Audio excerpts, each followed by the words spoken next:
Madame la Première ministre, Monsieur le Premier ministre, Mesdames et Messieurs les ministres, Monsieur le Préfet, Mesdames et Messieurs les élus, Madame la Première ministre, on est en effet avec Édouard, et ce n'est pas le seul sujet sur lequel on est capable d'être d'accord. On est très heureux que vous soyez ici. En effet, il a fallu s'y reprendre 4 fois pour que nous puissions trouver la bonne date. Mais pour nous, je parle en tant que président du Conseil régional, pour nous, c'est un moment important parce que c'est en quelque sorte le couronnement de beaucoup d'efforts et de beaucoup de dialogues avec l'État. Et permettez-moi de remercier tout particulièrement Sylvie Retailleau, avec qui on a un dialogue extrêmement fructueux. Je ne dis pas qu'il est mauvais avec les autres, mais pour Clément Beaune, on attend d'en savoir un peu plus, en effet. Quand nous avons été réélus à la tête de la région, nous avions indiqué que notre priorité absolue, c'était l'enseignement supérieur. Pour différentes raisons, mais pour les résumer, pour 3 au moins. La première, c'est que malheureusement, nous avons de très mauvais indicateurs en matière d'enseignement supérieur, avec notamment quelque chose qui nous peine énormément, c'est que le solde au-delà de la licence entre les étudiants entrants et les étudiants sortants est de 3 500 élèves qui vont soit dans les universités parisiennes, et pour nous, ce qui nous peine beaucoup, parfois dans les universités bretonnes. Et donc, des chiffres qui aussi indiquent très clairement que moins de jeunes en Normandie vont dans l'enseignement supérieur que la moyenne nationale, et de façon extrêmement significative. C'est lié à notre histoire.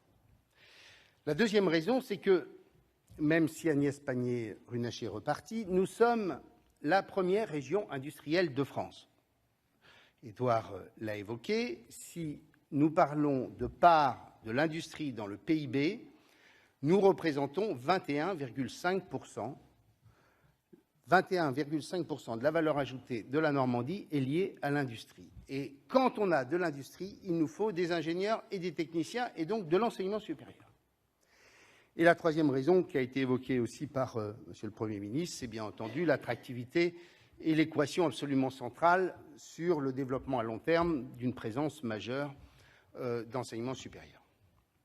Et donc, au lendemain de notre élection, nous avions indiqué à l'État, à l'époque c'était le préfet Durand, que nous voulions un effort extrêmement significatif sur l'enseignement supérieur, la région s'engageant à doubler l'effort que serait fait par l'État avec la capacité d'investir près de 500 millions d'euros si l'État était présent. Et puis, la discussion a été un peu compliquée. Et au bout du compte, nous sommes aujourd'hui ici pour, en quelque sorte, démontrer qu'on a été, au bout du compte, entendu et compris. Je voudrais remercier à cette occasion, et je pense qu'Édouard pourrait le faire, Philippe Aide, l'ancien directeur général d'IBM, qui gentiment était venu me voir en me disant, voilà, vous voulez développer l'enseignement supérieur, on va faire le tour de toutes les écoles d'ingénieurs de la République française et on va regarder quelles sont celles qui peuvent éventuellement s'installer en Normandie. Donc l'arrivée de l'ENSAM, prestigieuse, est liée à ces conversations. Au moment où je vous parle, Hissène Increa à Caen commence à scolariser ses élèves, école d'ingénieurs bretonne. L'ECAM va s'installer à Cherbourg et l'ENSAM, auquel peu de personnes croyaient dans sa capacité à se délocaliser jusqu'au Havre, va s'installer au Havre, une des grandes écoles d'ingénieurs prestigieuses pour notre pays. Mais Madame la Première ministre, cet effort n'est pas le seul que nous effectuons pour ces 3 écoles. Les 2 premières, nous payons 100% de leur présence bientôt sur le territoire régional. Nous accueillons Maison Alfort, avec un campus équin où la région investit plus d'une 50aine de millions d'euros, avec la totalité des chercheurs sur cette filière. Nous accueillons aussi la Cato de Paris, qui viendra à partir de la rentrée prochaine à la métropole de Rouen. Nous accueillerons, ça va faire plaisir à tous les gastronomes, une grande école de la gastronomie, qui est l'école Fauchon, qui va elle aussi s'installer à Rouen.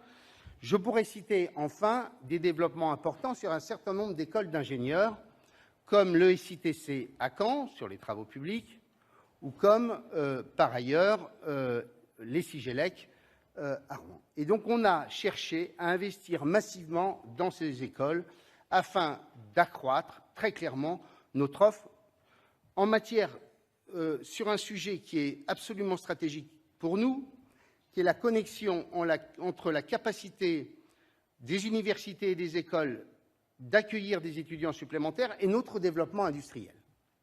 Parce que c'est bien là la clé du sujet.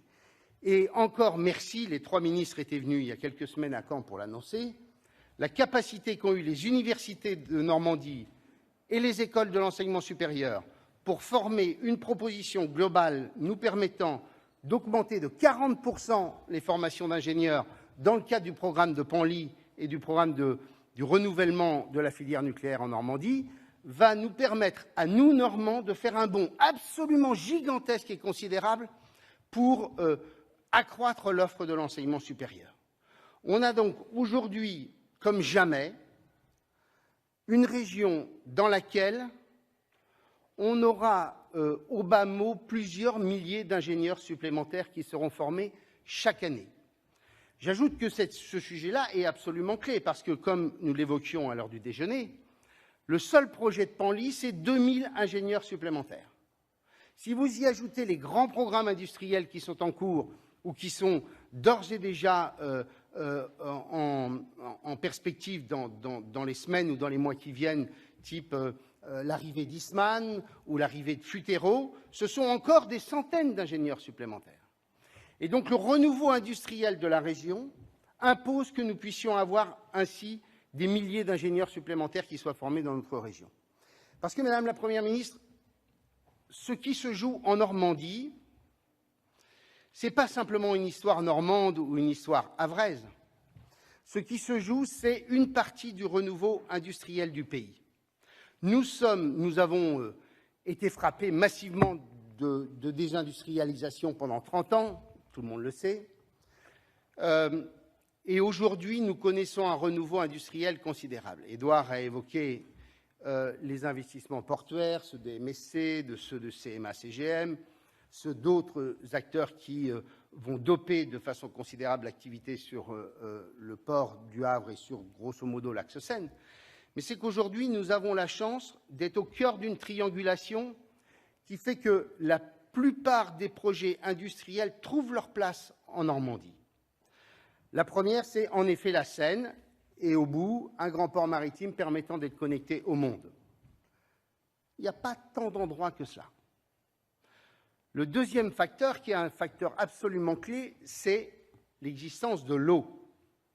Ça peut paraître banal.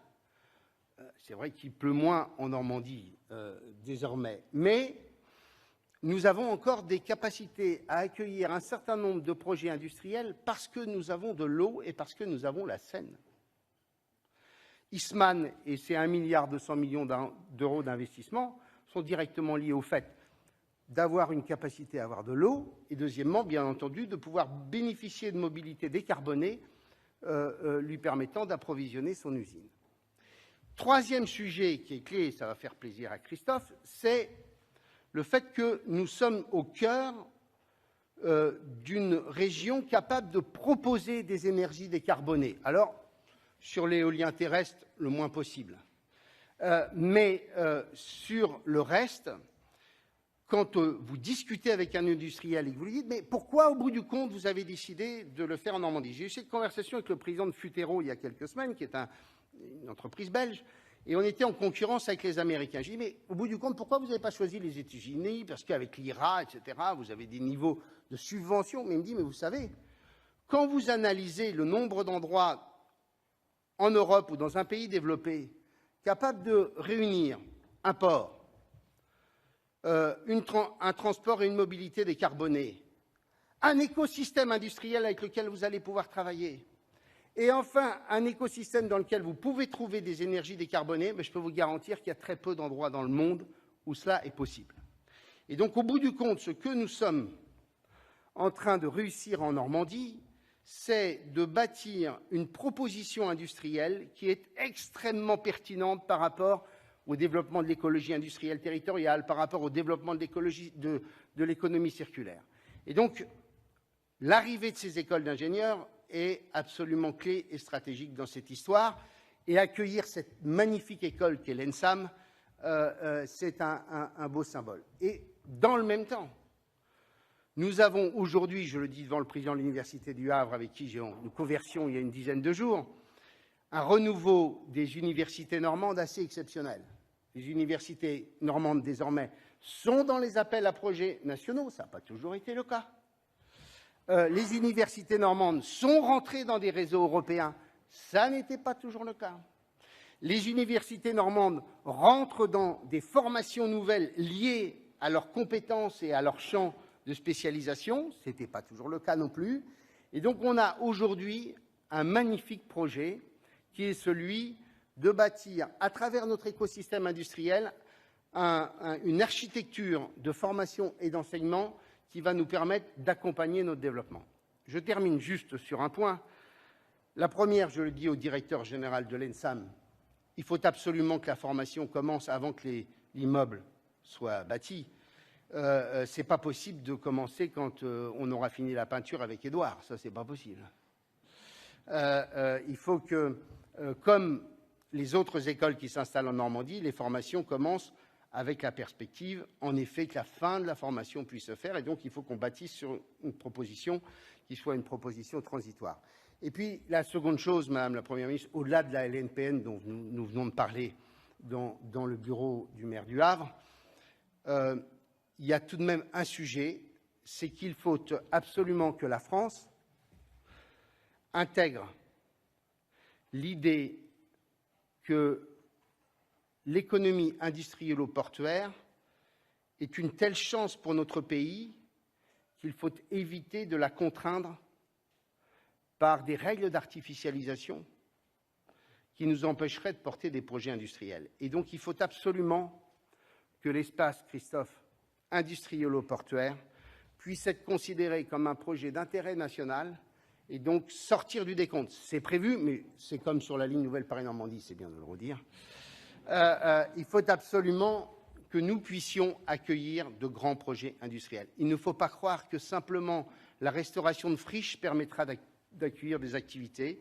Il faut que nous puissions avoir des espaces greenfield où des projets industriels de plusieurs dizaines d'hectares puissent s'installer dans des conditions suffisamment rapides et suffisamment idoines, et où donc la question de du décompte de l'artificialisation ne devienne pas un frein pour des implantations. Donc, Madame la Première ministre, revenez tous les jours, tous les mois, tous les ans pour nous annoncer l'ouverture d'une nouvelle école d'ingénieurs. Il y en aura toujours besoin en Normandie. Je vous remercie.